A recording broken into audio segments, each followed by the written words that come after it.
हमारे पास आज घड़ी नहीं है, गड़बड़ ना हो जाए भाई, घड़ी हमको दे दो। मांगे घड़ी रख दो एक हमारे पास। तो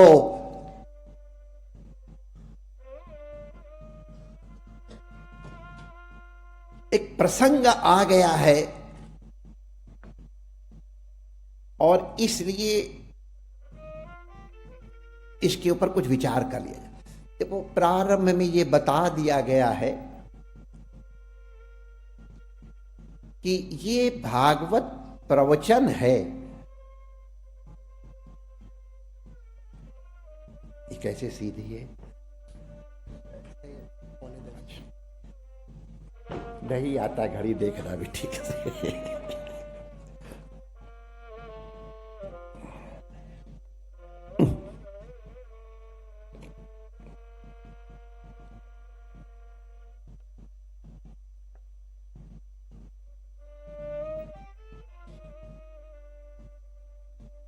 हम लोग मूल में आ जाएंगे अवश्य, लेकिन जिस तरह से ये चर्चा हो रही है उसके विषय में भी कुछ बताना आवश्यक है हम दोनों के लिए, जो बोलने का नाटक कर रहे हैं और जो सुन रहे हैं, उन दोनों के लिए। थोड़ी वो चर्चा हो जाएगी तो फिर आपको समझ में आ जाएगा। क्योंकि एक बार हम कई कथा कर रहे थे तो हमारे एक संत कह रहे, महाराज जी तो सब माय डियर करते रहते, कथा तो करे ना है। तो कथा तो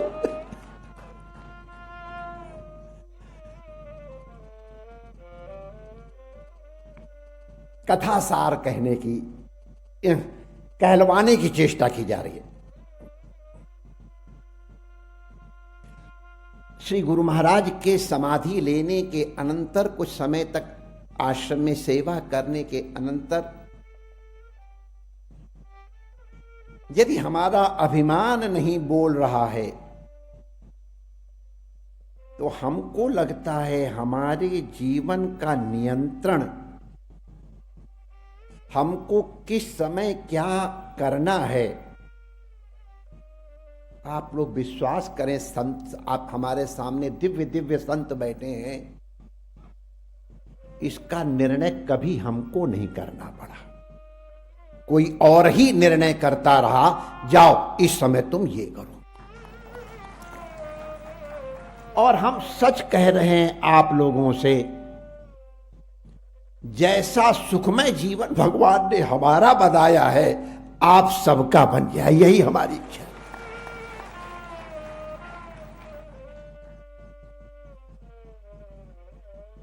हमारे गुरु भाई एक बार, बड़े गुरु भाई हमारे श्री गिरिराज जी की दंडवती परिक्रमा कर रहे थे तो मुझसे कहा तुम भी दंडवती परिक्रमा कर लो हमारे साथ। मैंने कहा आप नाक रगड़ो, हमें कोई जरूरत नहीं है, हम तो मौज मारने के लिए बाबा जी बने।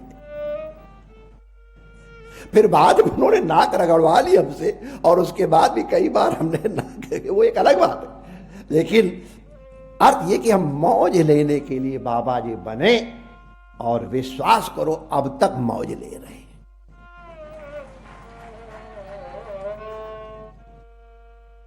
निश्चित रूप से, चूंकि मैंने पहले ही कह दिया कि ये कोई और वो कठपुतली की तरह इसको नचा रहा है, इसलिए हम कभी, और ये आप लोगों के लिए हितकारी है, इसलिए ये आत्म प्रचार के लिए कहने का दुस्साहस तो इन महापुरुषों के सामने कोई कल्पना भी नहीं करे, जरा सी बुद्धि होगी।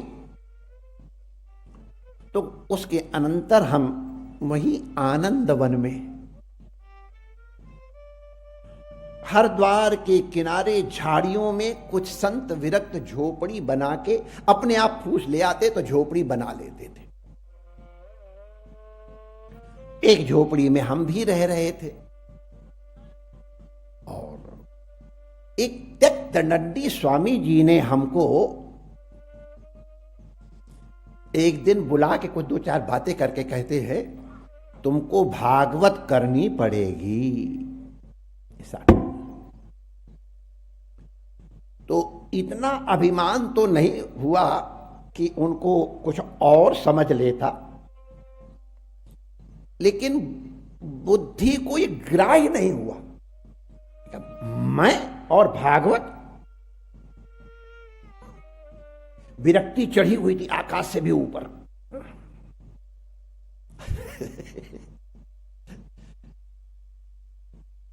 त्याग का अभिमान भी होता है और जरा गंभीर होता है, और अभिमान जो होते हैं उनके विषय में ये बुद्धि तो होती है कि हम गलत अभिमान कर रहे हैं। त्याग के विषय में तो सोचते हैं कि हम बहुत ऊंची बात कर रहे हैं, और जिसके विषय में दुर्बुद्धि नहीं होगी, हेय बुद्धि नहीं होगी, तो उसमें त्याग का प्रश्न कहां उठता है।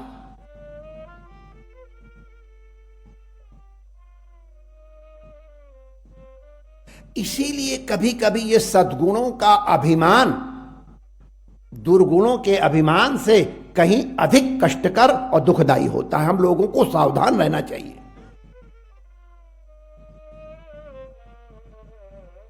त्याग का भी एक अभिमान होता है, नम्रता का भी एक अभिमान होता है। जीवन में जिस साधक को किसी भी अभिमान से बचना है तो त्याग और नम्रता के अभिमान से भी अवश्य बचना चाहिए। वो बड़ा बंधन है। तो मैंने कहा महाराज कहां संभव है, हमारा कोई, हमको नहीं लगता हम कभी भागवत के। तो उन्होंने सत्य तो अच्छे बड़े महापुरुष होते ही है, उन्होंने कहा अब वो समय बताएगा लेकिन तुम भागवत करोगे। ये सन 60-60 की बात है, 60s की बात। वो बात आई और चली गई और हम उसको लगभग भूल चुके थे। एक बात उन्होंने जो कही थी वो बात बताने के लिए मैं विशेष रूप से इस घटना की चर्चा कर रहा हूं।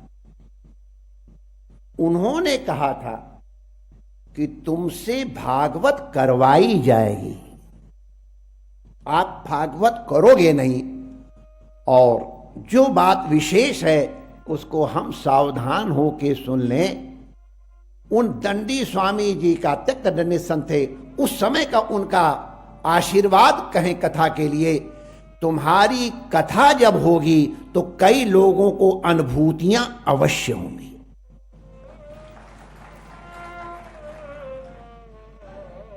ये उन महापुरुष का आशीर्वाद है माय डियर। कहीं आप आत्मबखान के रूप में इसको नहीं लेंगे। अगर आत्मबखान के रूप में ले लेंगे तो आपकी हानि है। अगर ये उन महापुरुष का आशीर्वाद समझ करके लेंगे और उस प्रकार से अगर श्रवण किया गया, तब इससे बढ़कर के और दिव्य धरती और क्या होगी। कल्पना कर सकते हो। समस्त देवताओं की आश्रय भूमि भगवती गौ माता का ये पवित्रतम गोष्ठ, भगवान श्री कृष्ण की न केवल ये गोचारण भूमि, कल हम लोगों ने श्रवण किया था, ये उनकी रास भूमि भी है, विलास भूमि भी है। प्रहलाद आदि महापुरुषों की भी ये लीला स्थली है, स्मृति स्थली है। और तो और हमारे श्री पुंडरीक भगवान, पुंडरीकाक्ष भगवान श्री रमण बिहारी की प्रतिज्ञा स्थली भी है। यही शिला को स्पर्श करके हमारे पुंडरीकाक्ष भगवान ने कहा था मैं ब्रज छोड़ करके अन्यत्र कहीं नहीं जाऊंगा, और तभी तो कल पकड़े गए थे जब पूरा कॉर्डन बना दिया गया था। ऐसी पवित्र स्थलीय ब्रजभूमि तो है ही है, भगवान के अंतःकरण से इसका निर्माण हुआ, इसमें तो कोई संदेह ही नहीं, शास्त्र प्रमाण है।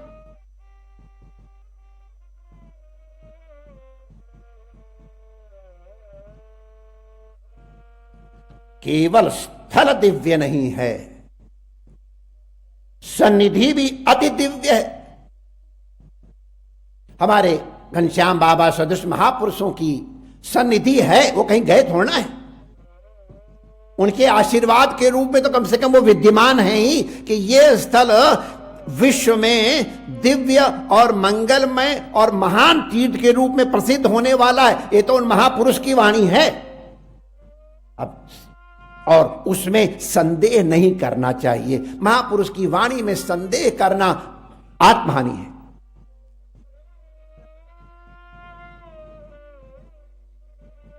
तो उन महापुरुषों की सन्निधि है। ऐसे संत जिनके दर्शन करने से जीवन मंगलमय हो जाता है, जिनके वचन श्रवण और शरणागति से जिनकी अनुग्रह से जीवन मंगलमय हो जाता है, जो निरंतर भजन और ध्यान करने वाले हैं, जिनके हृदय में हेगभित हरि भगवान नित्य विद्यमान हैं,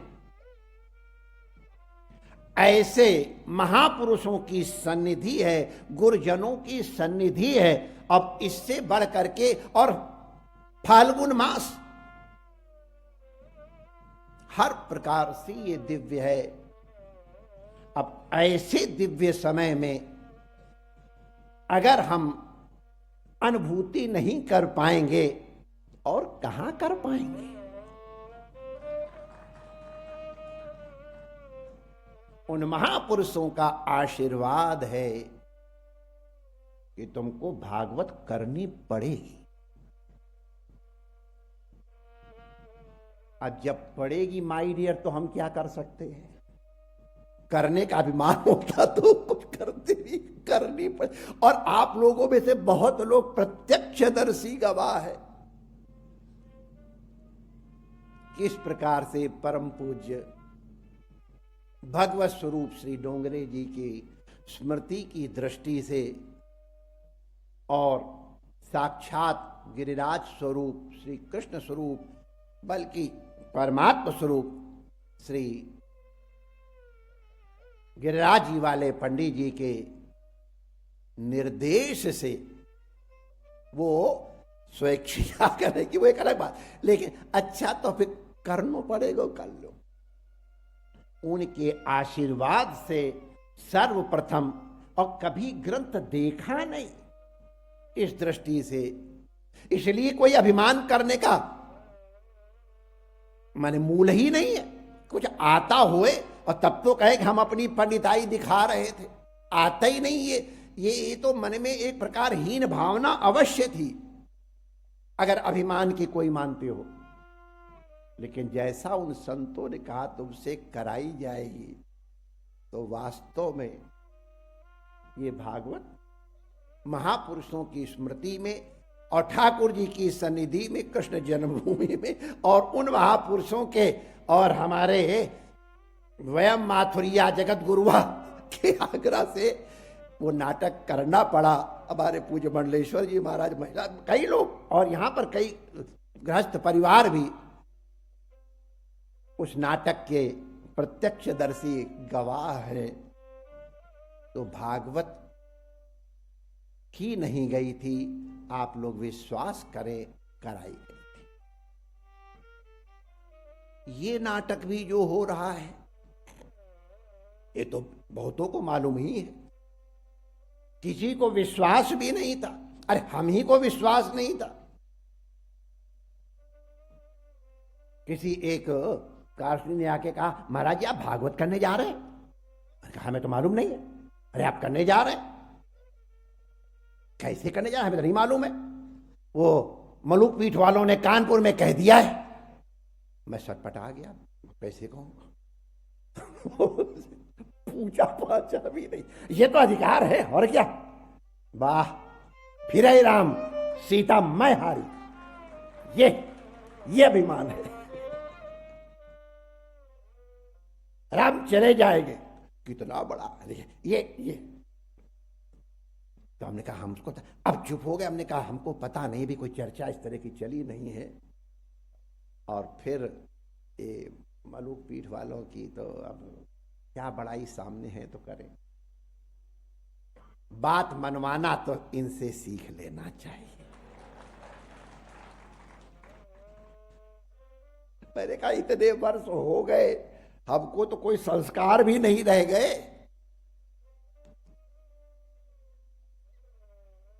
श्री गुरु महाराज का सुमेरु महोत्सव है और हम इसी उत्सव से इसकी पूर्णाहुति करेंगे।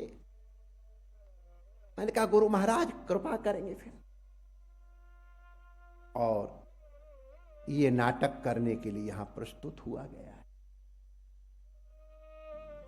तो पुनः स्मरण करा दें, ये महापुरुषों की स्मृति में, महापुरुषों के आदेश से, महापुरुषों की सन्निधि में अगर ये नाटक हो रहा है तो निश्चित रूप से मंगलमय होना ही चाहिए।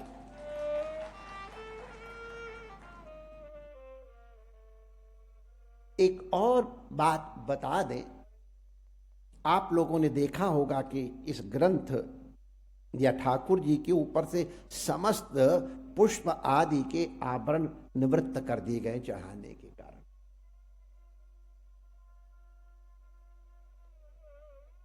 ये भी आप लोगों को जानकारी दे दूं, जो यहां बैठे हैं और जो विज्ञान के माध्यम से भी दर्शन कर रहे हैं। ये ग्रंथ श्रीमद् भागवत के आदि प्रवक्ता भगवान भोलेनाथ श्री त्र्यंबकेश्वर के अनुग्रह से प्राप्त हुआ है, कृत नहीं है, ये प्रदत्त है, संप्रदाय है। भगवान त्र्यंबकेश्वर जी ने, कई लोग यहां प्रत्यक्ष उनके सामने की घटना है, अपने प्रधान सेवक जो उनके सेवक हैं, महाराज ये हमको आदेश हुआ है कि ग्रंथ आपको दिया जाए। तो ये प्रत्यक्ष त्र्यंबकेश्वर नाथ भोलेनाथ की अमर कथा के प्रवाचक की प्रत्यक्ष कृपा है। इसके दर्शन आप लोग खुल के कर सकें, इसीलिए इसे अनावृत रखा गया है। पुष्प इत्यादि भी विसर्जित कर दिए जाते हैं। जब त्र्यंबकेश्वर नाथ ने अनुग्रह किया है और आप लोग आ गए हो तो इसके दर्शन से क्यों वंचित रहो। तो ये भी भगवान का अनुग्रह है, अमर कथा के गायक का प्रसाद है, और प्रसाद बांट के लेना चाहिए। इसलिए उस दृष्टि से आपकी सेवा की जा रही।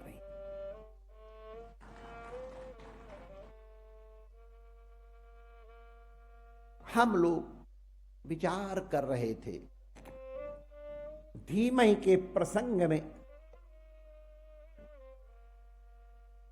गायत्री का स्मरण हुआ और तब ये विचार किया गया कि बिना गायत्री के अनुष्ठान के वेद का तात्पर्य अवबुद्ध नहीं हो सकता है। वेद माता है गायत्री।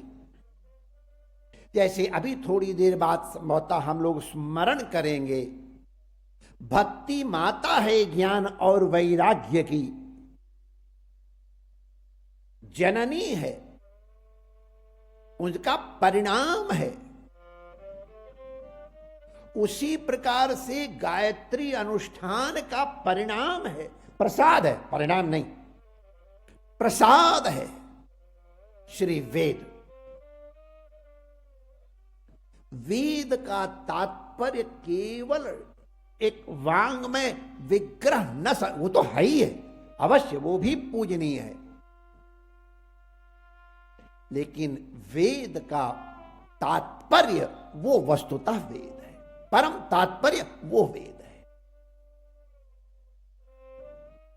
केवल षष्ठी प्रथमा के ज्ञान से अथवा निरुक्त आदि के माध्यम से, स्वर ज्ञान से, समास ज्ञान से वेद का तात्पर्य अवबुद्ध नहीं किया जा सकता।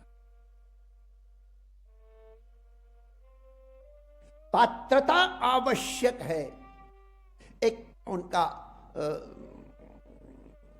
बिना नाम लिए चर्चा की जाती है। विदेश के एक बहुत बड़े विद्वान कई लोग जिनका बड़े आदर पूर्वक ऋषि के रूप में भी स्मरण करते हैं, उनका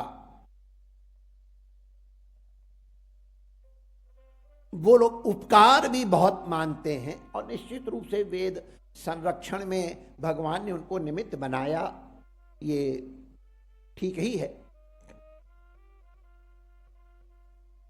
लेकिन बिभ्यते अल्पश्रुतात् वेदाः माम अयम प्रहरिष्यति।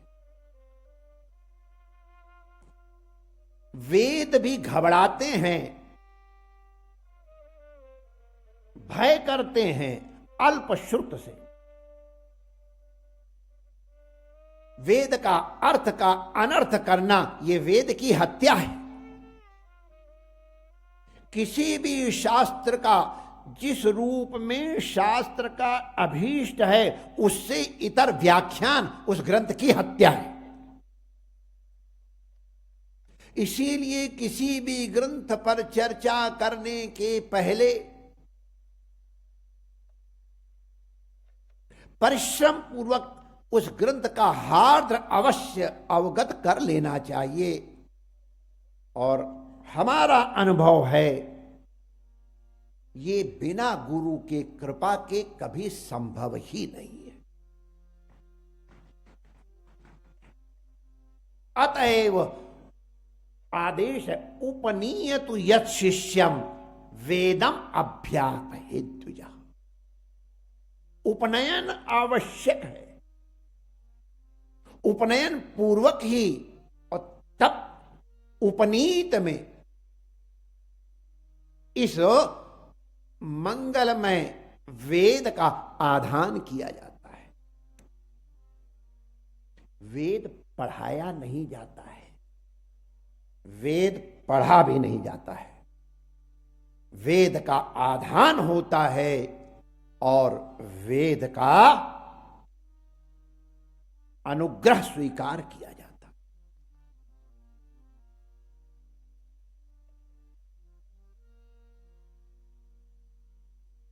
क्या कारण है ये सुमेरु महोत्सव मनाया जा रहा है? क्या कारण है सदगुरु की जन्म शताब्दी महोत्सव इतने विराट रूप में मनाई जा रही है? अन्य कोई जो लोग सोच सकते हो तो कोई प्रयोजन नहीं है। केवल गुरु की जो कृपा बरसी है, उसकी कृतज्ञता ज्ञापन का यह अल्प प्रयास है। गुरु की अनंत कृपा है, उनकी उस कृपा का हम क्या प्रतिफल कर सकते हैं? केवल कृतज्ञता की निवृत्ति के लिए गुरु के चरणों में वंदन किया जाता है। गुरु त्रिकाल स्मरणीय है।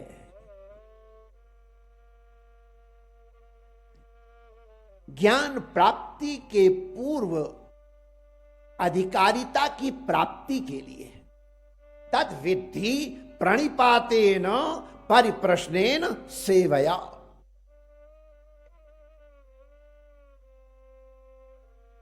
प्रणिपात करना है अधिकारिता की प्राप्ति के निमित्त।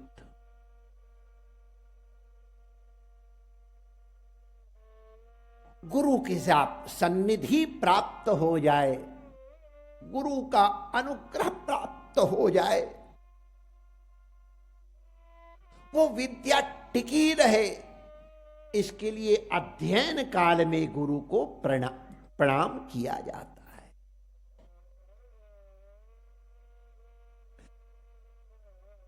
तद विज्ञानार्थम गुरुम एव अभिगच्छेत।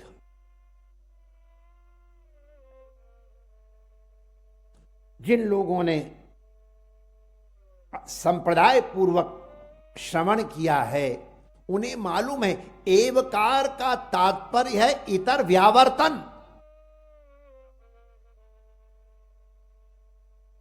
गुरुम एव अवगच्छेत का तात्पर्य है इस तत्व के जानने का एकमात्र उपाय गुरु ही है। इसके अलावा ईश्वर आदि भी अन्य कोई माध्यम नहीं है।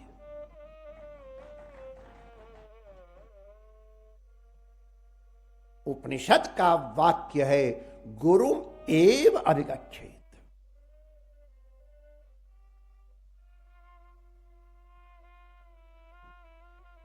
गुरु की शरणागति से, गुरु के अनुग्रह से, गुरु जब स्वयं शिष्य में प्रकट हो जाता है,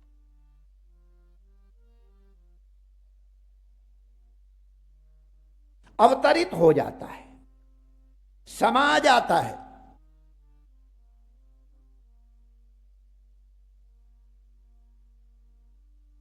और ये बात प्रामाणिक रूप से कही जाती है, जैसे गुरुवत गुरुपुत्रेषु कहा गया है, वही पुत्रत्व शिष्य में भी आता है। इसलिए शिष्य को भी हम सब अपने गुरु के रूप में ही प्रणाम करते हैं।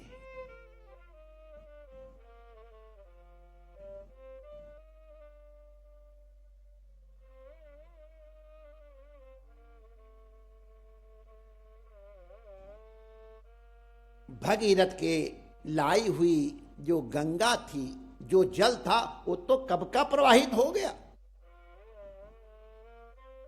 लेकिन तो भी वो परंपरा चली आ रही है प्रवाह रूप में। इसीलिए भगीरथ रथ खाता वच्छिन्न जल प्रवाह मत को अभी भी हम गंगा स्वीकार करते हैं, प्रवाह है।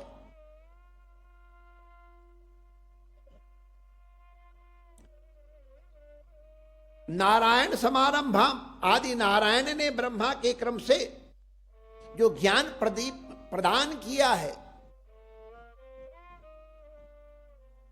तो जो जो उस प्रदीप को प्राप्त करता है वो उनका रूप धारण करता जाता है। ये श्रीमद् भागवत का ही प्रमाण है।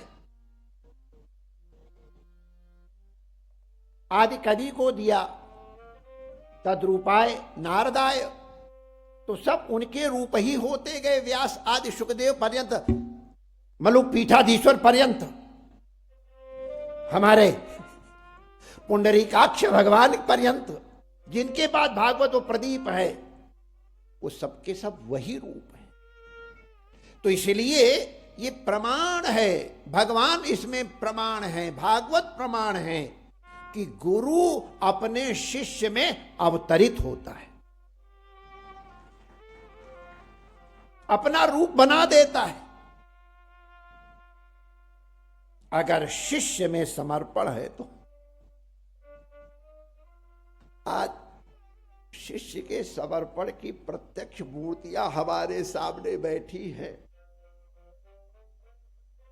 धीमहि से भगवान हमको कहाँ ले जा रहे हमको मालूम नहीं,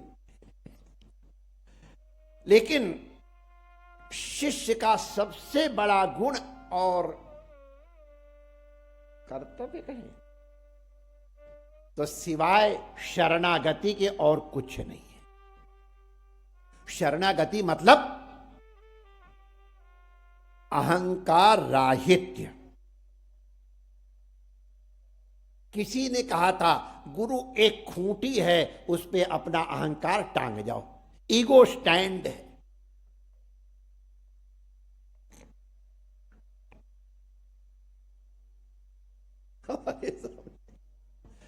एक दिव्य महापुरुष बैठे जिनको सब लोग मध्य प्रदेश में छोटे सरकार कहते हैं। हम इसलिए ये सब अंगुलियां निर्देश करके निवेदन कर रहे हैं कि आप लोगों को विश्वास हो जाए, ये जीते जागते प्रमाण है।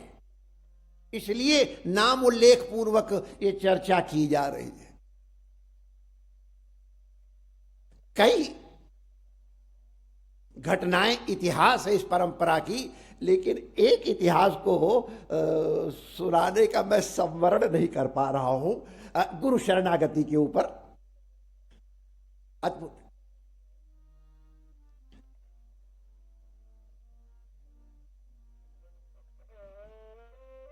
पूज्य हमारे आनंद श्री समलंकृत श्री रामेश्वर दयाल जी महाराज सामने विद्यमान हैं।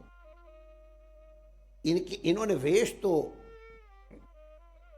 कुछ ऐसा धारण कर रखा है कि लोग भूल जाएं, लेकिन अद्भुत परंपरा के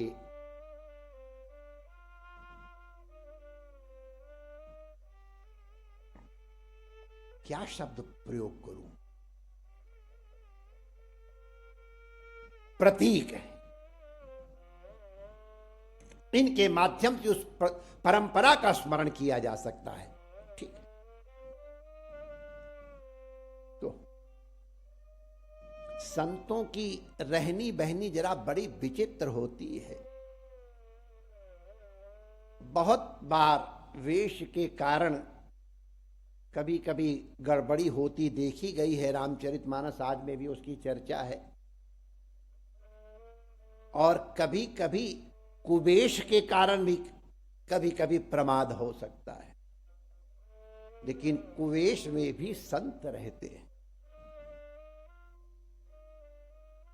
कुवेश से तात्पर्य जो एक दिमाग में भरा हुआ है कि संत माने ये पोशाक, इस दृष्टि से, और उसमें कोई दूसरा अर्थ न लगाया जाए।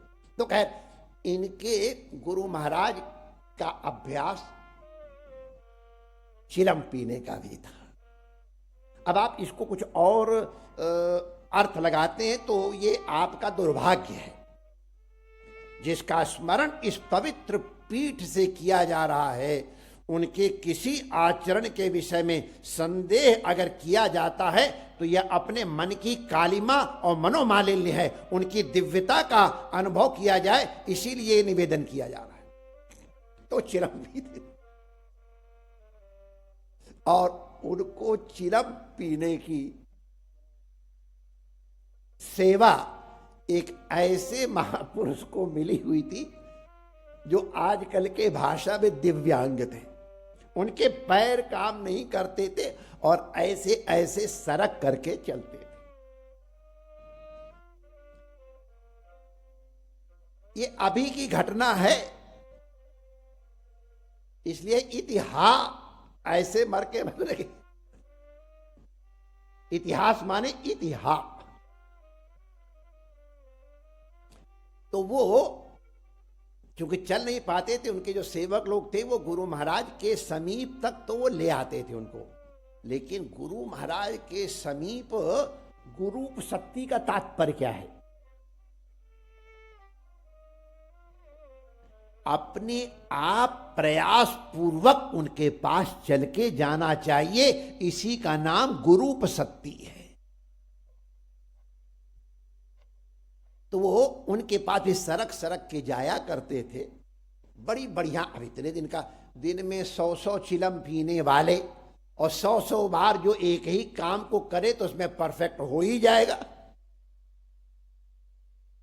कल पूज्य महापुरुषों के बारे में बता रहे थे कि जैसी रोटी वो बना लिए वैसी रोटी आज तक दोबारा किसी के हाथ से बनी ही नहीं। गुरुओं का स्मरण। तो इतने दिन से साधु सेवा और सबसे बढ़ करके ठाकुर सेवा में भाव कि रोटी सिक भी जाए, खिल भी जाए, लेकिन उसमें दाग न लगे, ये केवल हृदय के भाव से ही संभव है। प्रयास साध्य नहीं है, भाव साध्य। तो उसी तरह बड़े भाव से वो चिलम बनाते थे और चिलम बिना करके और ऐसे मुंह करके, गुरु से आंखें नहीं मिलानी है तो ऐसे करके गुरु महाराज को अर्पित कर देते थे और गुरु महाराज उसका आनंद लेते थे। और इसके बाद वो जैसे अपना चलता रहा, ऐसे करके फिर सरक गए। एक दिन वो इसी तरह से चिलम प्रस्तुत कर रहे थे तो उन महापुरुषों का जा अब तो दिल्ली चला जा, वहां का राज्य कर।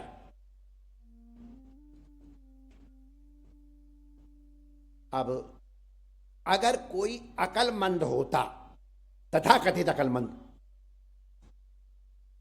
तो सोचता ये गुरु महाराज कह क्या रहे हैं।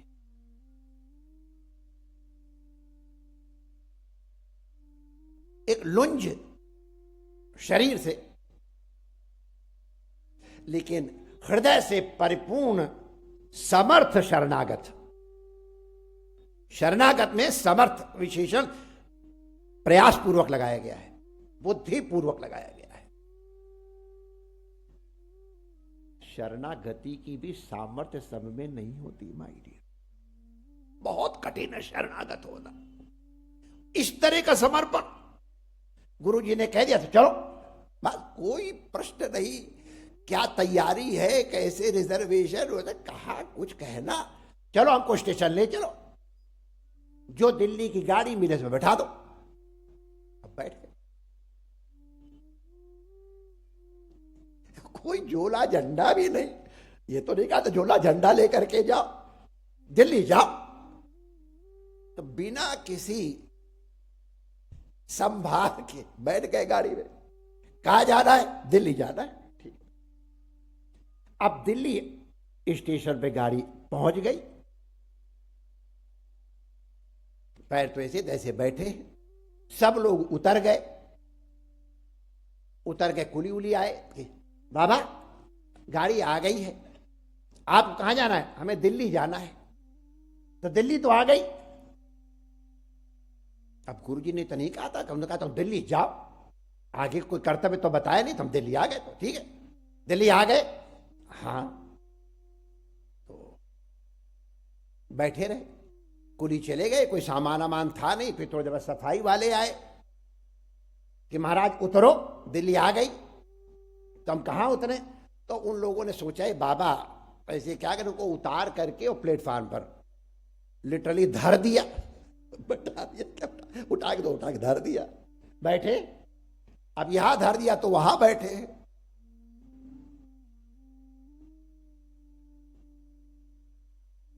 बाबा कहां जाना है? दिल्ली जाना है, हमारे गुरु महाराज ने दिल्ली भेजा है।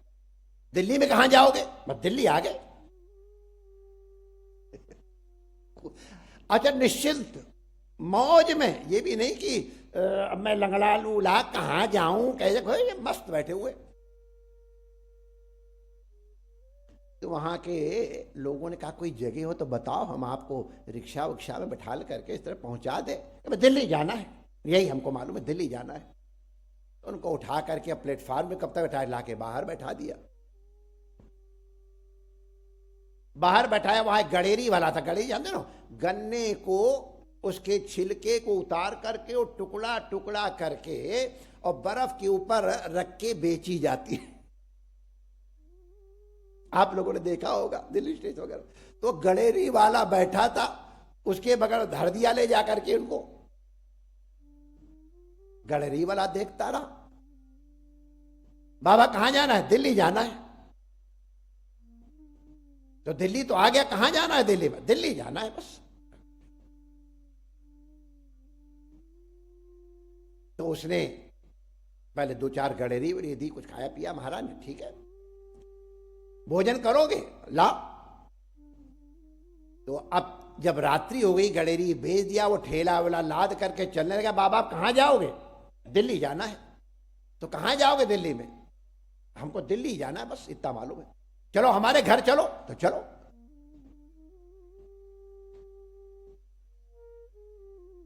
ये सच्ची घटना है, आप लोग इसको और रूप में मत लेना।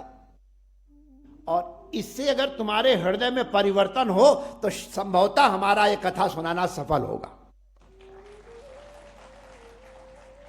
अब बेचारा गरीब गड़ेरी बेचने वाला, उसके पास कोई latrine bathroom air condition attach air condition room थोड़ा था, कितना बड़ा खोखला छोटा घर था, उनमें उतनी जगह उससे बाल बच्चे सब रहे। अब कहाँ इनको लिटाएं? कोई तखत वखत नहीं। तो कपड़े को बांध करके, जैसे लाला कन्हैया को यशोदा मैया ने छकड़े में लिटाया था ना, कपड़ा बांध के झूला बना दिया था। कपड़ा बांध करके झूला बना लेते हैं और उसमें झुला देते हैं। उसी कपड़े में उनको बैठा दिया। जो रोटी क्या पाओगे, जो दोगे पालूंगा। खाली लहसुन प्याज न हो तो जो भी मिला हो उनको पाया। और रात को जैसा संतों के स्वभाव भजन करें, और सवेरे वहीं विश्राम करके जो क्रिया की होगी महाराज अब कहाँ जाओगे? दिल्ली आ गए। वो सोचा बाबा जी है, ऐसे इसको अकेले कैसे छोड़ू घर में। कह चलो स्टेशन चले। कह चलो। तो चले गए स्टेशन में उनके साथ, गडेरी वाले के साथ। अब गडेरी वाले के पास गए, उसकी रोटी खाई तो उसका गंडा छीलने लग गए, उसकी गडेरी बनाने लग गए। वो कहे ठंडी मीठी गडेरी लो, ठंडी मीठी गडेरी लो, तो ये भी हल्ला बजाए ठंडी मीठी गडेरी लो, ठंडी मीठी गडेरी। कई दिन हो गया तो उसने गडेरी का भरा, अब देख लिया, विश्वास कर लिया कि ये पवित्र महात्मा है, तो उनको घर में ही छोड़ दिया और गडेरी बेच के, और रात भर ये कीर्तन करते थे। तो अगल बगल के लोग भजन कर, और वो दादा, धूनी वाले दादा उन महापुरुषों को कहा जाता है, तो दादा के करते, जो दादा करेंगे वही लोग ऐसा।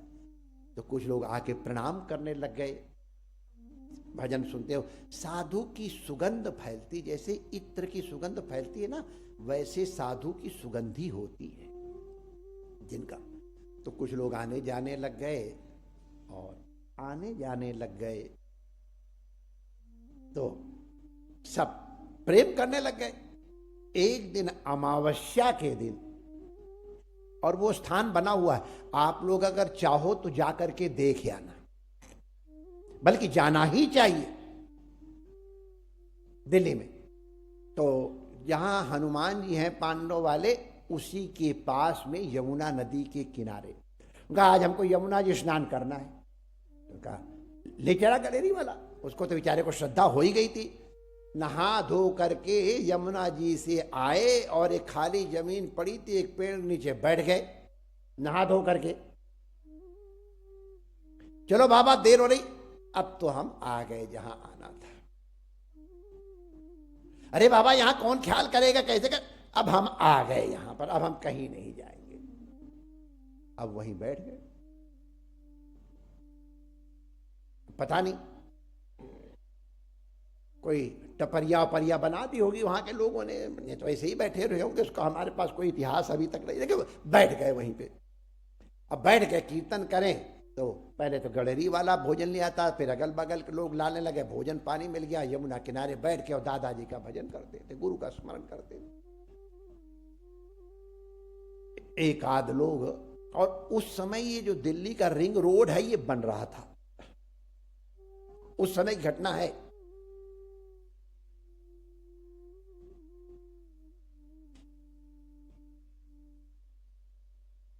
तो कोई उनके पास सेवा पूछने के लिए आवे, तो ये जगह जहां विराज रहे थे वो बहुत नीची थी।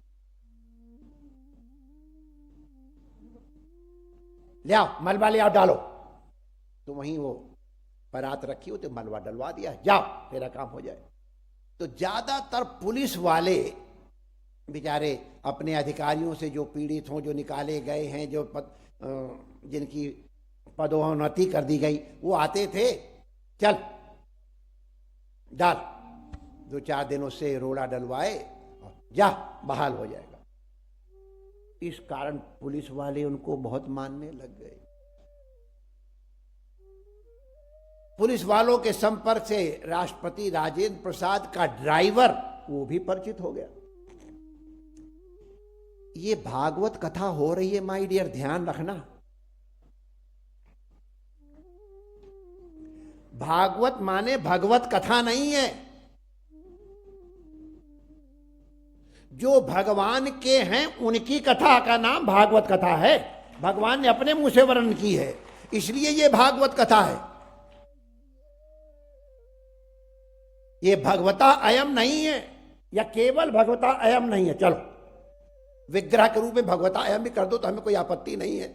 बड़े बड़े पंडित व्याकरण के बैठे, इसलिए सावधानी से शब्द का प्रयोग करना पड़ता है। तो भगवता अयम विग्रह के रूप में मान लो तो ठीक है, लेकिन ये भागवता नाम अयम,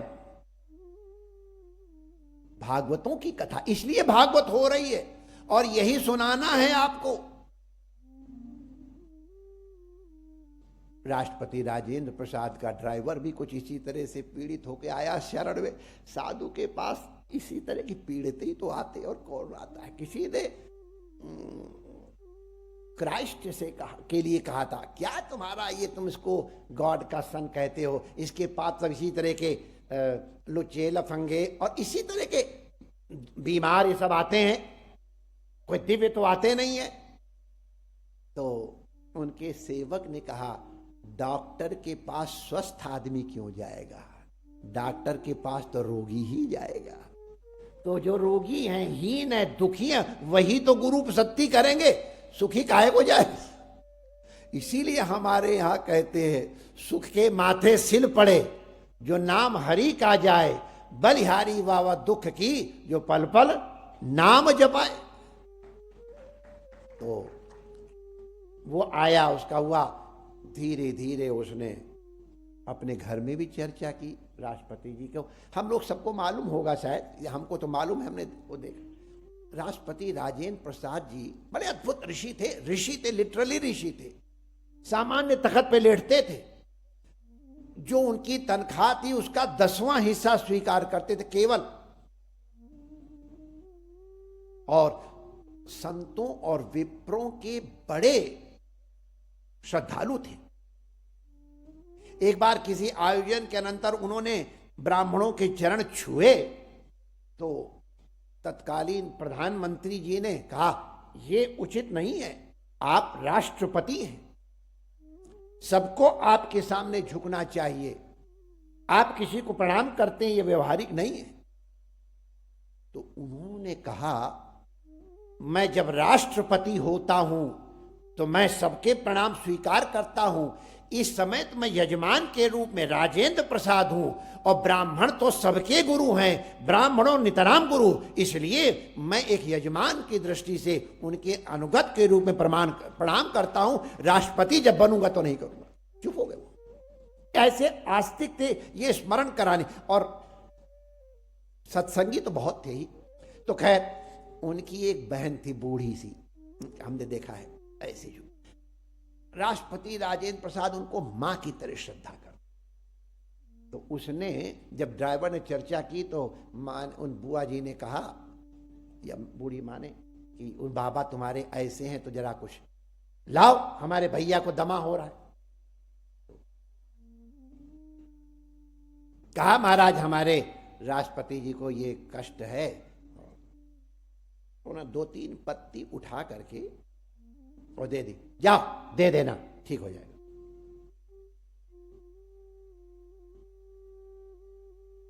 देखो, जहां एक ये जो पत्ती दे दी महापुरुष ने, या भस्म दे दी महापुरुष ने, इसका भी वैज्ञानिक अर्थ समझ लो।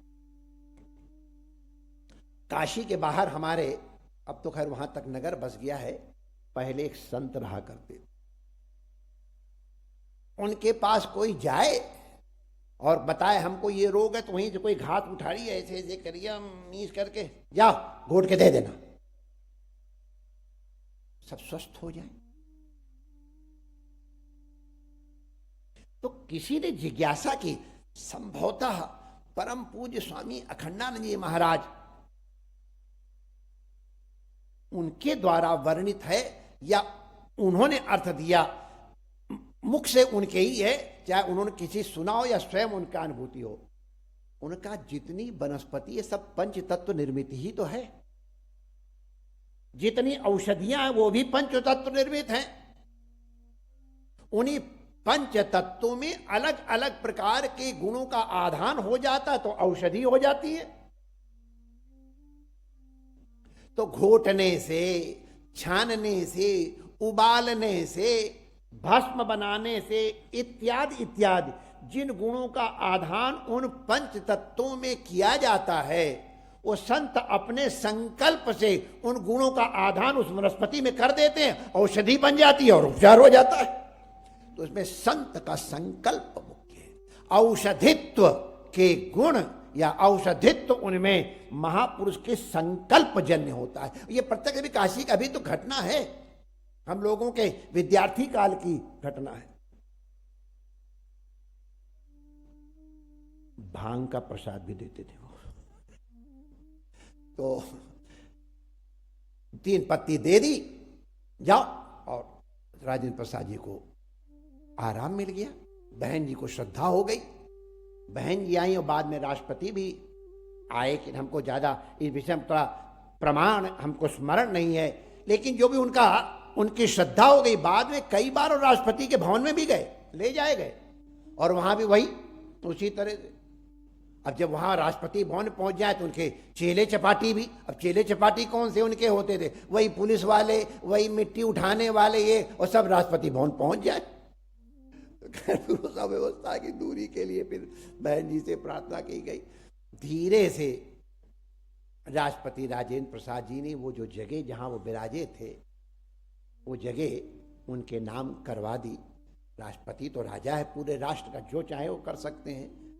वो स्थान अभी बना हुआ है, वही वो विराजते थे। शायद सन 62 तक उन्होंने अनुग्रह किया। तो उसके पहले जब बन गया तो किसी ने झोपड़ी बनवा दे, रहने लगे। फिर कई सेवक लोग, अब इतने बड़े बड़े लोग आ रहे थे, किसी ने कहा भवन बनवा दें। कहा नहीं, भवन तो वो इंदौर वाला आके बनाएगा, इंदौर सरकार बनाएगी, भवन नहीं बनने दिया अपने जीते जी उन्होंने। तब जब उनका शरीर ऐसा हो गया, तार दिया गया, गुरु महाराज पधारे और उन्होंने उनकी समाधि इत्यादि करवाई, और फिर पीछे कमरा बनवाया, आश्रम बन गया। उनकी समाधि के ठीक 10 महीने बाद ये जो विग्रह आपके सामने रामेश्वर दयाल के रूप में विद्यमान हुआ, वह प्रकट हो गए। गुरु महाराज कहा करते थे उनके शिष्यों से, ये तेरे गुरु हैं। हमने इनकी प्रशंसा के लिए ये भूमिका नहीं बनाई है। शरणागति के बारे में, शरणागति का तात्पर्य क्या है? अपना अभिमान होना ही नहीं चाहिए। गुरु ने कह दिया, ठीक है। अन्य भी बहुत से हो सकते हैं, प्रमाण हैं, हम लोगों ने देखे, लेकिन चूंकि प्रत्यक्ष दृष्ट थे और इस प्रकार से अत्यंत हीनांग, गैर पढ़े लिखे, बिना किसी साधन के, बिना किसी पूर्व आयोजन के, और दिल्ली चले गए और दिल्ली के राजा बन गए। साधु तो राजा होते ही है, महाराजा कहते हैं, राजा क्या महाराजा होते हैं। इस तरह की शरणागति जिसमें होती है, उसमें ही गुरुत्व उतरता है। गुरु शरणागति गुरुत्व उतारने की, गुरु की कृपा का आधान करने की विधा है। उपनीयतु यत् शिष्यम वेदम अध्यापयेद्विया। शरणागति की बात चलती कि वेद उन्हीं पे अवतरित होते हैं जो उपनीत हैं, गुरु आज्ञा से जिन्होंने गायत्री का अनुष्ठान किया है। गायत्री का अनुष्ठान का अगर आप लोगों को परिणाम देखना हो तो सामने कोने में सुकृताल वाले ब्रह्मचारी बैठे हुए हैं। इस बुढ़ापे में क्या चेहरे की चमक और लालिमा है, 16 वर्षीय बालक भी लज्जित हो जाए। ये गायत्री के जप का परिणाम है। खाया हुआ घी जैसे चमकता है, वैसे जपा हुआ गायत्री मंत्र भी आभा प्रदान करता है। तो वेद के अनर्थ किए गए केवल गुरूप शक्ति के बिना। धीमहि शब्द से ये स्मरण हो गया कि आजकल जो चर्चा चल रही है वो सावधान होके समझने की बात है। वेद का अर्थ, तात्पर्य, वेद का तात्पर्य जानने के लिए पात्रता आवश्यक है। पात्रता के हेतु ब्रह्मचर्य पूर्वक गायत्री का अनुष्ठान आवश्यक है। इसलिए गायत्री के अनुष्ठान के अनंतर, ब्रह्मचर्य धारण करने के अनंतर वेद का आधान होता है। इसलिए गायत्री को वेद माता कहा गया है। गायत्री वेद माता इसलिए है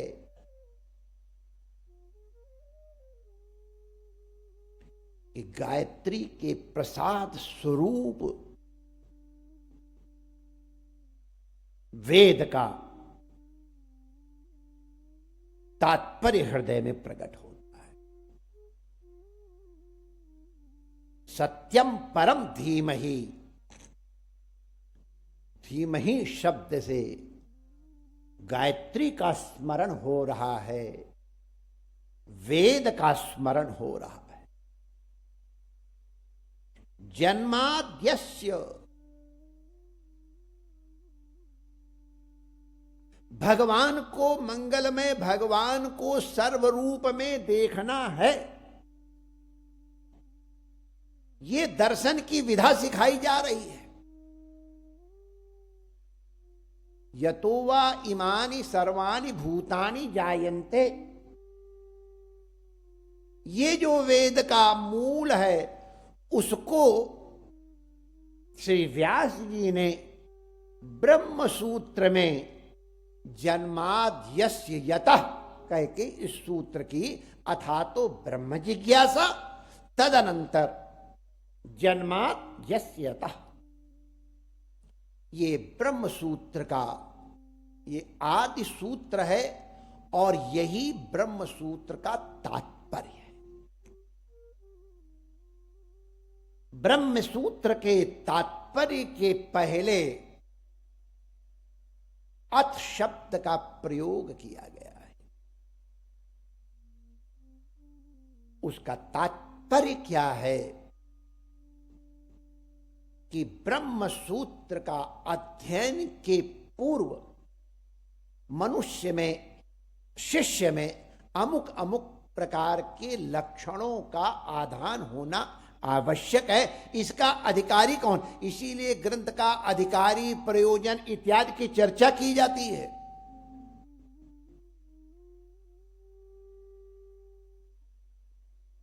श्रीमद् भागवत में अद्भुत बात है, ब्रह्मसूत्र का भी संकेत किया गया, वेद का भी संकेत किया गया, गायत्री का भी प्रसाद प्राप्त हुआ, लेकिन कहीं पर भी इसका अधिकारी ये है, इसका निरूपण नहीं किया। इसका तात्पर्य है श्रीमद् भागवत महापुराण सबके लिए है।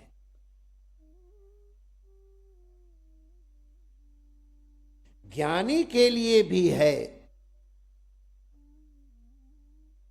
अरे जो मुक्ति तक को उपेक्षा बना चुके हैं, ऐसे महापुरुषों के लिए भी किसी प्रकार के शास्त्रीय सायुज्य सामीप्य किसी प्रकार की मुक्ति नहीं चाहिए, अभेद मुक्ति उनके लिए भी है। कर्म योगियों के लिए भी है। भक्त का तो हम जानबूझ के कोई उल्लेख करना ही नहीं चाहते, तो है ही है। केवल इनके लिए नहीं है, क्योंकि सीधे सीधे कहा है, अधिकारी निरूपण नहीं किया गया है। इसका तात्पर्य है अंतिम शरणी का व्यक्ति भी, नीच से नीच भी, नारद जी को भक्ति महारानी ने कहा है ना कि मैं तुम्हारे कहने से, अर्थात भक्ति महारानी कहती तुम्हारे कहने जिसके हृदय में हमारा आह्वान हो, मैं नीच के घर भी चली जाऊंगी, प्रसन्नता पूर्वक रहूंगी। भक्ति की प्राप्ति के लिए अधिकारिता की आवश्यकता नहीं है, ये यहां द्योतित हो रहा है। सद्गुणियों को तो ठीक ही कुछ कहना ही नहीं है, लेकिन अत्यंत नीच भी अगर भागवत का माने भागवत धर्म का तात्पर्य भक्ति का, आश्रय करे तो उसके ऊपर भी भगवान की कृपा हो। हम लोग जानते हैं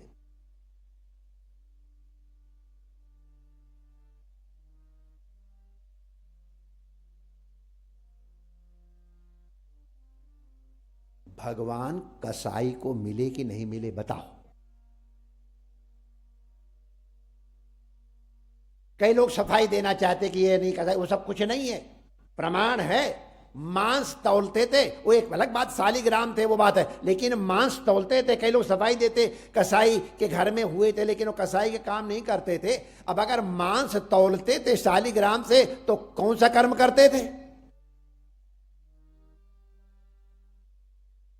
तो कसाई का कर्म करते थे। स्वधर्मे निधनम श्रेया, गीता मनीषी प्रमाण।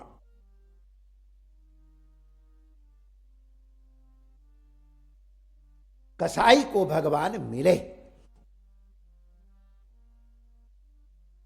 चमड़ा बना करके और उसके जूता गांठने वाले को भगवान मिले। अरे अब आजकल तो लोगों को अनुभव नहीं, हम लोग तो जब छोटे थे तो बनवाने जाते थे, वो जूता बनाने वालों के पास एक इतनी बड़ी कठौती, उसमें पानी भरा होता है और उसमें वो चमड़ा डिबो करके ऐसे भिगो करके और फिर उसको काटते हैं या सिलते हैं, सब करते हैं।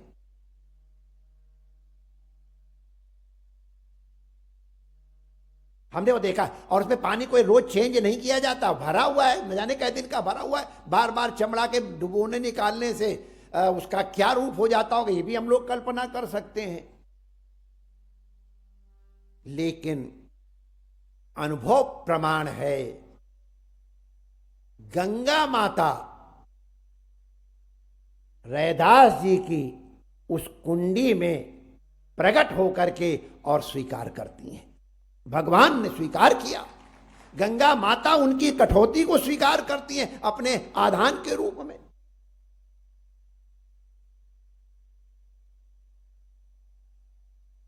अरे अब और क्या उदाहरण दूं? वेश्या जैसे कर्म में संलग्न को भी भगवान की कृपा और भगवान का अनुग्रह उनके ऊपर अवतरित हुआ।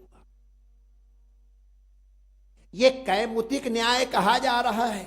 कैमुतिक न्याय माने इसके कुछ और अर्थ न लगा लिए जाएं। कैमुतिक न्याय का मतलब होता ऐसे लोगों का भी कल्याण हो गया तो और लोग हैं, उनके कल्याण में क्या संदेह है। तो मतलब ऐसे जिनको समाज उतना उच्च नहीं या नीच समझता है, श्री भगवती भक्ति के अनुग्रह से जिनके हृदय में भक्ति विद्यमान है, अगर ऐसे नीच भी हैं तो उनका भी कल्याण हो जाता है। इसलिए भक्ति का कोई अधिकारी नहीं है। कोई अधिकारी नहीं का मतलब सब अधिकारी है। उस भक्ति का प्रतिपादन करने की दृष्टि से जन्माद्यस्य यतोन्मयादितरतः इत्यादि श्लोक के माध्यम से श्रीमद् भागवत का अवतरण किया जा रहा है।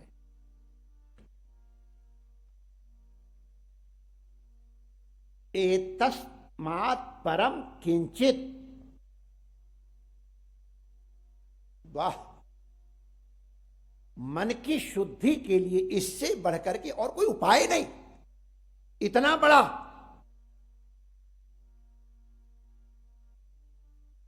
साहस, ठीक है, इससे बड़ा और मन की शुद्धि का कोई हेतु नहीं है। अच्छा, थोड़ा विचार कर लें कि मन की शुद्धि की बात की जा रही है। मन माने यहां अंतःकरण है। अंतःकरण से तात्पर्य अंतःकरण चतुष्टय, मन, बुद्धि, चित्त और अहंकार समग्र। और श्रीमद् भगवती गीता में भी मन का इस रूप में कई जगह प्रयोग किया गया है। यह शास्त्र सम्मत है।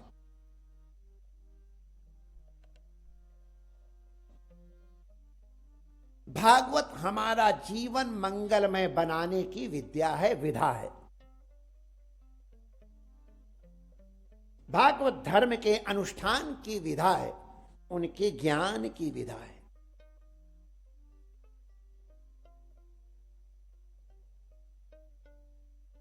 हमारा जीवन मंगलमय हो, जिसकी हम लोगों ने चर्चा की परस्पर बैठकर। हमारे कर्म कैसे मंगलमय बने।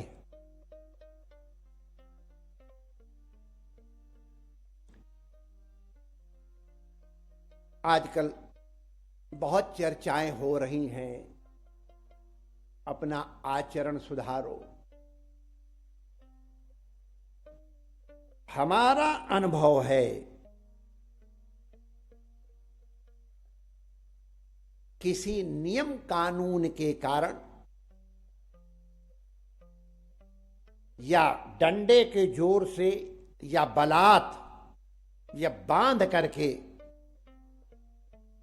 किसी से सत्कर्म नहीं कराए जा सकते।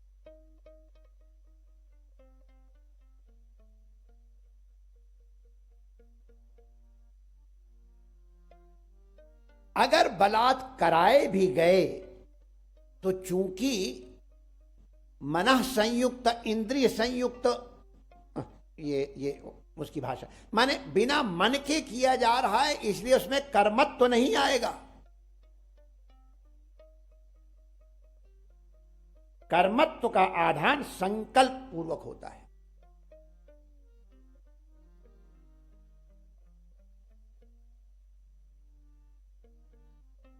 बलात् कराने का नाम कर्म नहीं है। यद्यपि प्रसंगांतर है, लेकिन उचित अवसर है, इसलिए हम लोग स्मरण कर लें।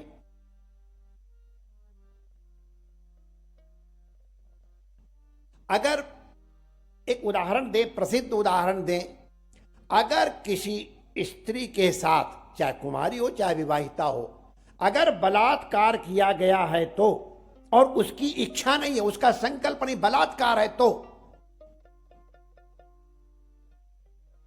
स्त्री को दोषी नहीं माना जाना चाहिए। यह शास्त्र की आज्ञा है, वो शुद्ध है। अगर उसको कुछ दिनों के लिए अलग बैठा दिया जाए, अगर उसका रजो दर्शन हो गया तो जैसे नदी वेगेन शुध्यति, वैसे ही स्त्री रजो दर्शेन शुध्यति। प्रमाण पूर्वक ये बात कही जा रही है।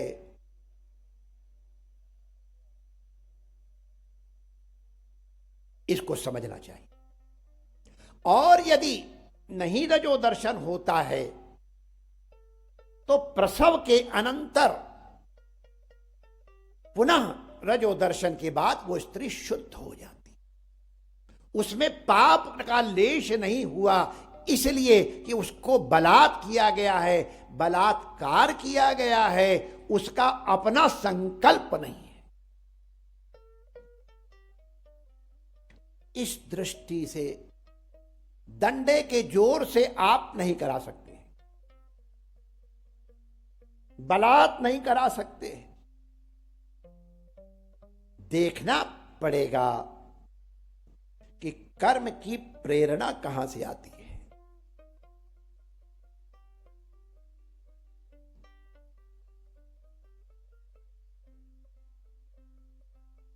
उदाहरण समझ लें, फिर हम लोग शास्त्र के ढंग से समझने की चेष्टा करेंगे। डायबिटीज वाले यहां बहुत बैठे, हम जान रहे हैं। डायबिटीज वालों को मीठा खाना मना होता है,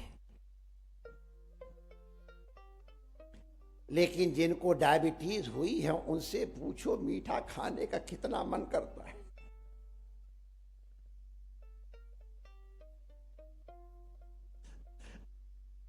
आपको एक नाम याद आ रहा है, उज्जैन कुंभ मेला का, आप सुनाएंगे नहीं वो जगह। माने लोग चोरी करके मिठाई खाते हैं, शुगर वाले। क्या करें? क्योंकि मीठे से अभी उनका रस निवृत्त नहीं हुआ है। जब तक रस की निवृत्ति नहीं होगी तब तक मीठे से बचेंगे नहीं।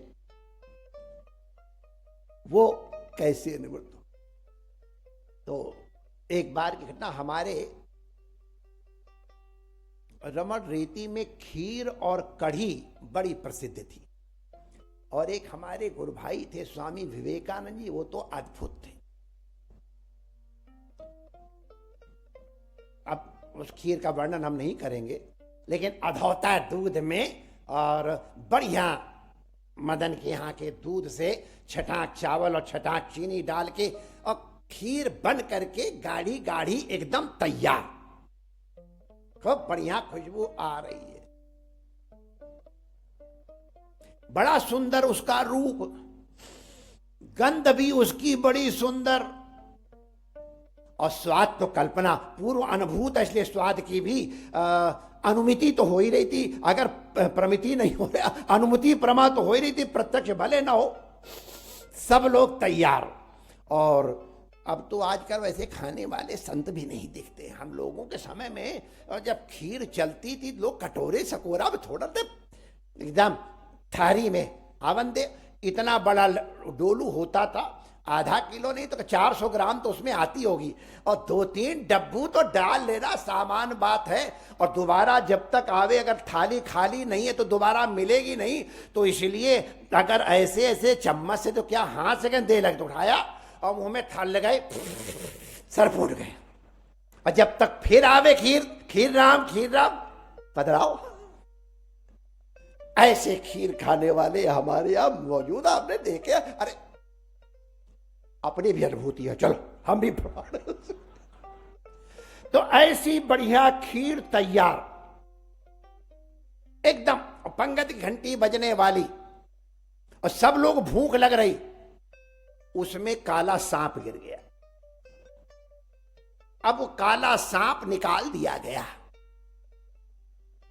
अब जब कि भैया खीर राम, अरे मारोगे क्या? और थाली अपनी उठा लिए, बड़ी सुंदर खीर, अधौटे दूध की खुशबू आ रही है, विवेकानंद जी ने बनाई है, बड़ी सुंदर मधुर। लेकिन जैसे ही पता चल गया कि इसमें विष मिला है, तो कोशिश करने पर भी, चोरी करके खाने वाले भी कोशिश करने पर भी उस खीर को स्वीकार नहीं करते। क्यों नहीं करते? ज्ञात हो गया है कि इसमें विष है। विषयान विषवत त्यज। तो अब प्रक्रिया भी हम लोग जानते ही हैं। हमारी चेष्टा के पीछे मूल क्या है? जानाति, इच्छति और यतते।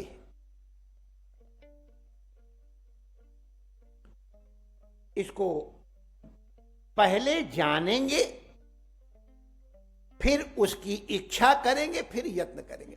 जैसे जिसको पहले रसगुल्ला के बारे में कोई जानकारी नहीं है, उसके गुण दोष का विवेचन उसे ज्ञात नहीं है, तो उसके सामने भी रसगुल्ला पड़ा होगा उधर उधर, तो उसके मन में न हे बुद्धि होगी, न उपादेय बुद्धि होगी, उपेक्ष होगी। हे या उपादेय बुद्धि के बिना रसगुल्ला के ग्रहण या त्याग की इच्छा नहीं आएगी। तो किसी भी क्रिया के पूर्व उसका ज्ञान आवश्यक है।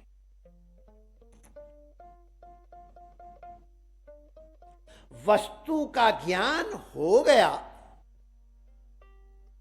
उस वस्तु के ज्ञान हो जाने, उसके स्वभाव, उसके लक्षण आदि की जानकारी के अनंतर ही मन में उसके प्रति ईहा या जिहासा होगी इच्छा होगी या जिज्ञासा होगी, छोड़ने की इच्छा होगी। तो पहले ज्ञान होगा और तब इहा माने इच्छा होगी।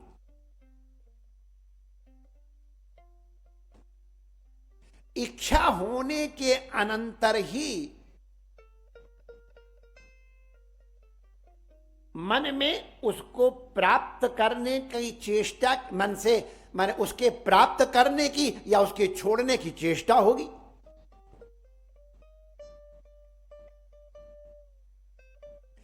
प्रत्येक क्रिया के मूल में हेयता या उपादेयता कारण है।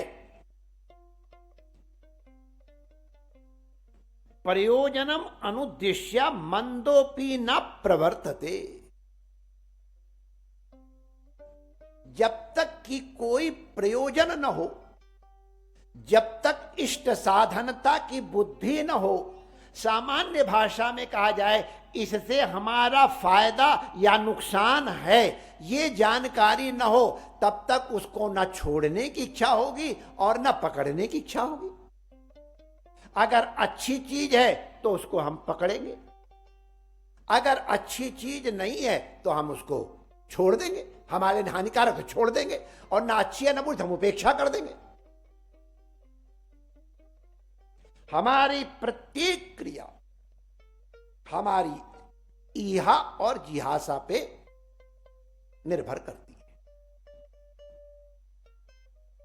हमारे एक संत थे स्वामी परमानंद जी, वो बहुत दिनों तक सड़क के ऊपर आनंद लिए थे, आप समझ गए होंगे, उस अवस्था में थे, नग्न पागल की तरह घूमते थे। तो वो जब ये बिजली के खंभे होते थे तो पागल लोगों की क्रियाएं होती है ना, वो लेकर के टन टन टन टन टन टन टन टन बजाया करते थे।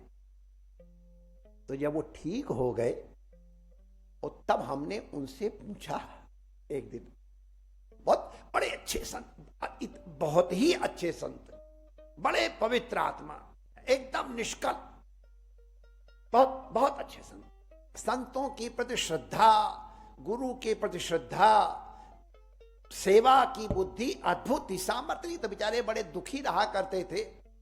तो खैर बड़े पवित्र महापुरुष, उनसे मैंने पूछा महाराज आप घंटी क्यों बजाते थे उसमें बिजली में? तो कहते थे जब हमको भूख लगती थी ना तो हमको रमण रेती की घंटी के संस्कार होते थे, घंटी बजेगी तो रोटी मिलेगी। तो वो हमारे संस्कार, भूख लगी रोटी मिलेगी इसलिए घंटी हम बजाया करते थे। तो मंदोपि न प्रवर्तते, कर्म की प्रवृत्ति के।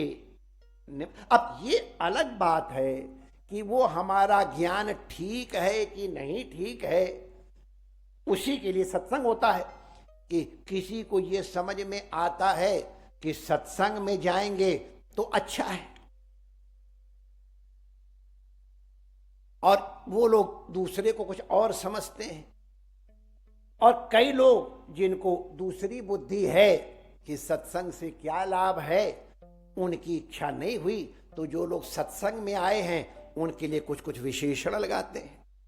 अब विशेषण क्या लगाते हैं वो क्या करोगे जान करके लगाते हैं। अब इसमें कौन मूर्ख है कौन समझदार है इसका निर्णय कौन करे। लेकिन इच्छा पूर्वक कर्म होते हैं, इसका मतलब यह है कि अगर किसी के कर्म को सुधारना है तो उसकी इच्छा को सुधारना पड़ेगा। ये हर एक के लिए है। श्रीमद् भागवत केवल वैष्णवों का ग्रंथ नहीं है, केवल हिंदुओं का ग्रंथ नहीं है, केवल भारतवासियों का ग्रंथ नहीं है।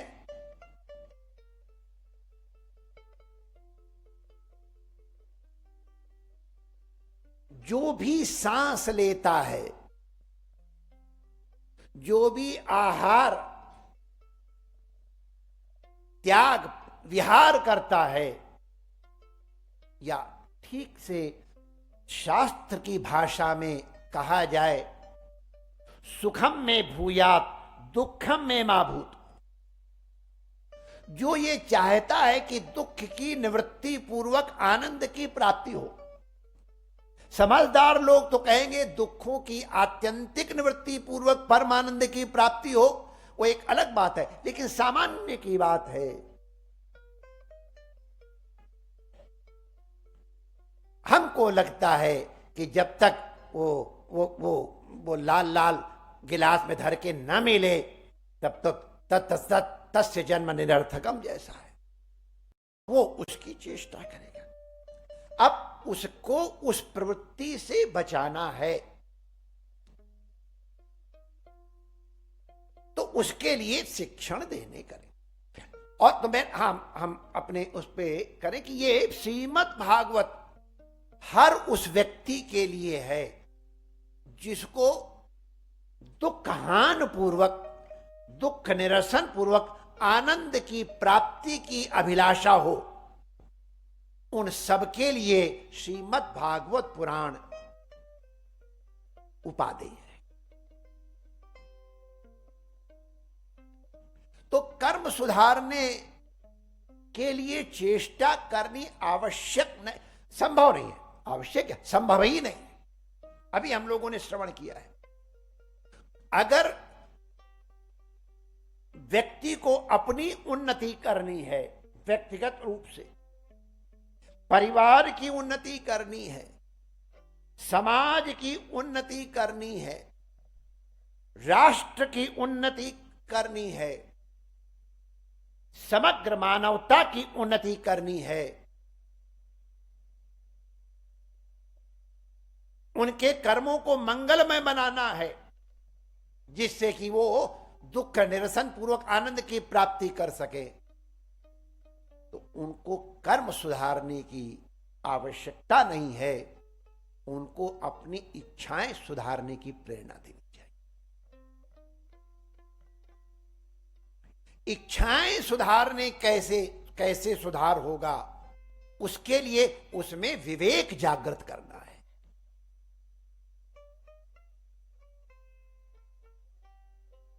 विवेक जागृत होते ही हेय उपादेय का भान हो जाएगा।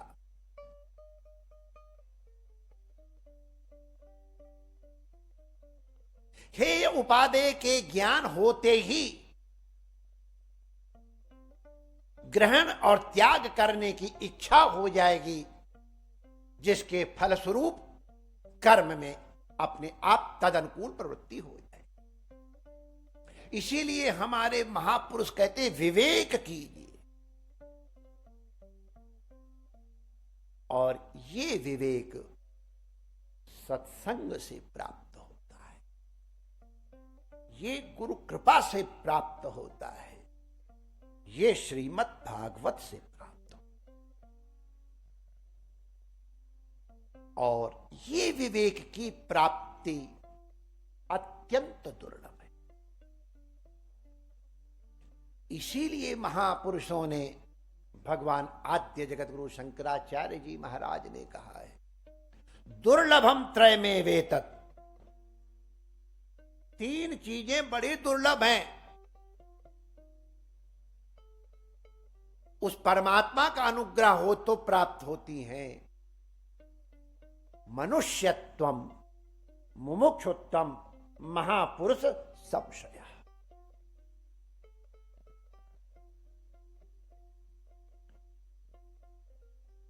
मनुष्यत्व अत्यंत दुर्लभ है।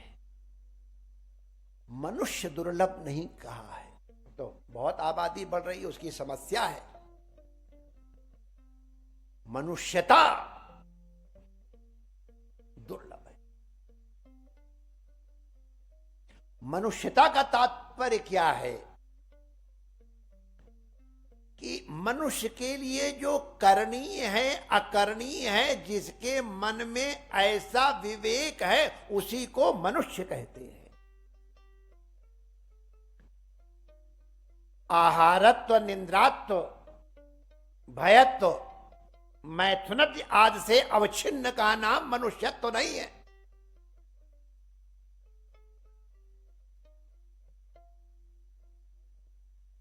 ज्ञानम हितेषाम अधिकम विशेषम, माने विवेक। जिसमें विवेक है उसमें मनुष्यत्व है। इतर व्यावर्तकत्व, इतर पशुओं से मनुष्य में विवेकत्व ही है। विवेकत्व व्यावर्तन करता है पशुत्व से। तो विवेकत्व का जिसमें आधान है मनुष्यत्व उसमें है। तो जिसमें विवेक होगा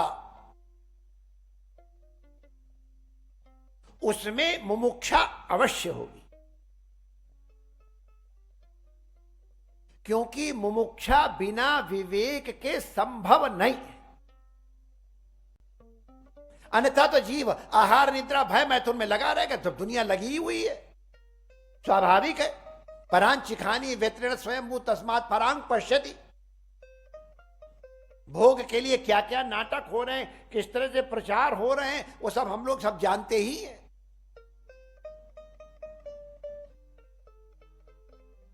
मुमुक्षुत्व, मुमुक्षुत्व माने जिससे हम बंधन में पड़े हुए हैं उससे मोक्ष।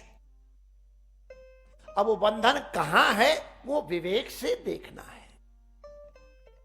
देह में है कि गेह में है कि धन में है कि यश में है कि पद में है, स्त्री में है, पुरुष में है, बालक में है, कीर्ति में, किसमें है, वो बंधन है। अपने से अतिरिक्त तो जो भी है वो सब बंधन है। ये एक व्याप्ति बना लेनी चाहिए। या ऐसा हमारे संत का जो अपने अधीन नहीं है वो हमारी नहीं है। जिसके हम स्वामी नहीं है वो हमारी चीज नहीं है। चाहे कितना प्रेम करो धन से, कैसे प्रेम से उसको इकट्ठा करो, कितनी सुरक्षा उसको प्रदान करो, अरे अपनी जान से बढ़ करके उसको बचाने की चेष्टा करो। इतना प्रेम जिस धन से करते हो वो तुमसे कितना प्रेम करता है मालूम है?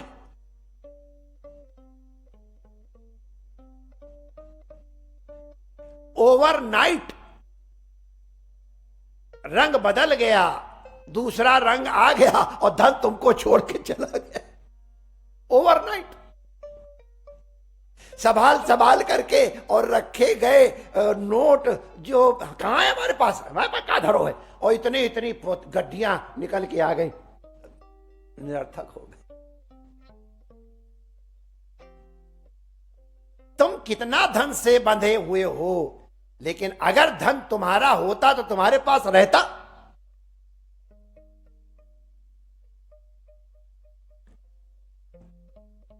कोई भी पद, ओहो हो, पद वाला भाई तो बड़ा कष्टकर काम है, बड़ी पीड़ा देती है। हमने देखा है एक जने जिनका पहले अभ्यास था, वो टुप टुप टुप टुप उनकी बत्ती और गाड़ी पे जलती थी, और जब वो बत्ती हट गई और बिना बत्ती के गाड़ी में बैठते तो बगल में जब कोई टुप टुप टुप टुप बत्ती करते वाला जाता था तो उनके ऊपर क्या बीतती थी अब हम आपको क्या बताएं।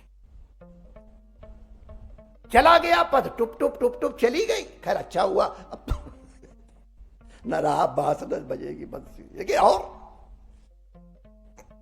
अरे इस तन को माय डियर बचाने के लिए हम क्या क्या नहीं करते हैं। ऐसे ऐसे महंगे साबुन हैं बाबा जी, आप हमारी बात विश्वास नहीं करोगे। इतने महंगे, इकाई दहाई सैकड़ा हजार, उतने में गाय का चारा खरीदो कै दिन काम और वो नाली में बह जाता है।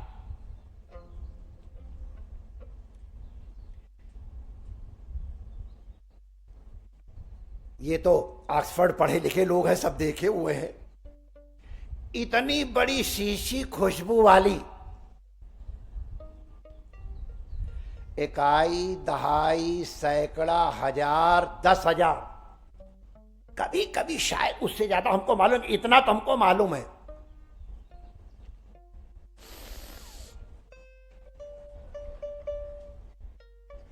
ऐसा संभाल के रखा इसको। क्या क्या चीजें नहीं लगाते इसको चमकाने के लिए, इतना इससे प्यार करते हैं। लेकिन जब इसका मन नहीं होता है तो तुम इसको रोक सकते हो क्या?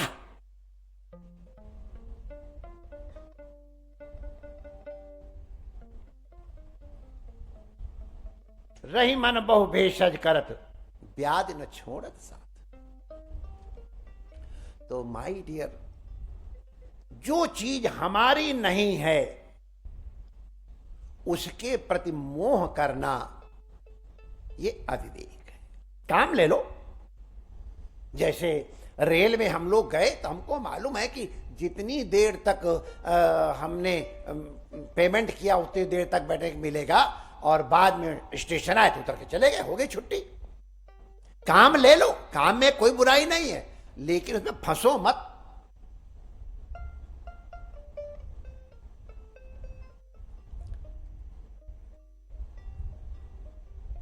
तो ये देह गेह इत्यादि की आसक्ति मनुष्यत्व में अपने आप निवृत्त होने की इच्छा करेगी। कहां हम फंसे हुए हैं? तो इनसे निवृत्त हो करके और जो हमारा नित्य सुख है उसकी प्राप्ति का जो मन में संकल्प है, अभिलाषा है, उसका नाम मुमुक्षा है। माने इन बंधनों से मुक्त होने की अभीप्सा का नाम मुमुक्षा है। यह अत्यंत दुर्लभ है, वरना तो बाकी सब दुनिया लगी हुई है उसमें। तो पहला दुर्लभ है मनुष्यत्व, दूसरा है मनुष्यत्व के परिणाम स्वरूप मुमुक्षुत्व, मुमुक्षा। और जब मुमुक्षा मिल जाए तो उसकी उपाय बताने वाला वो अत्यंत दुर्लभ है। इसीलिए कहा तीसरे नंबर पर महापुरुष संशय। महापुरुष का संशय अत्यंत दुर्लभ है। जिसके जीवन में ये तीनों हो, मनुष्यत्व, मुमुक्षुत्व, महापुरुष संशय, तो वो अद्भुत है, वो वास्तव धनी है। इसलिए जो साधु सेवा धर्म हमारा कहा गया है, आशय उसका यही है। सेवा माने सेवनम भजनम, उनकी आज्ञा का पालन करना। आज्ञा समन सुसाहिब सेवा, गुरु की आज्ञा का पालन करना, यही हमारा धर्म है। साधु सेवा धर्म हमारा ये नहीं कि खाली उनको भोजन करा दिया, कपड़े, ऐसा ही नहीं, वो तो है, लेकिन मुख्य है गुरु की आज्ञा का पालन। ये साधु सेवा का तात्पर्य। तो साधु सेवा धर्म हमारा माने गुरुओं की आज्ञा का पालन करना हमारा धर्म है। ये प्राप्त हो जाए, ये ईश्वर का अनुग्रह है। इसीलिए तो राजा ऊपर से गिरते समय एक पुण्य का फल यही मारता है, अब हम जीव पतित होकर के जा रहे हैं तो हमको वहां गिराना जहां महापुरुषों का सत्संग हमको प्राप्त हो।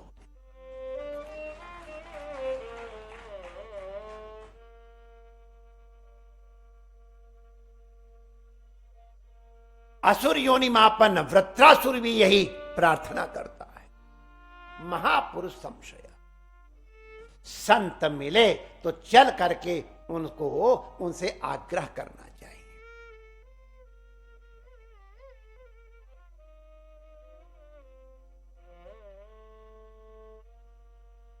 भक्ति महारानी दुखी है।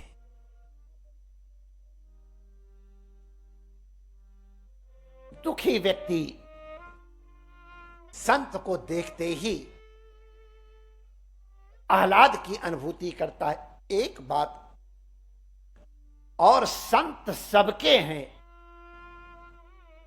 इसलिए अपने हैं, अपने हैं तो उनसे कोई बात पूछनी चाहिए। भक्ति महारानी दुखी है।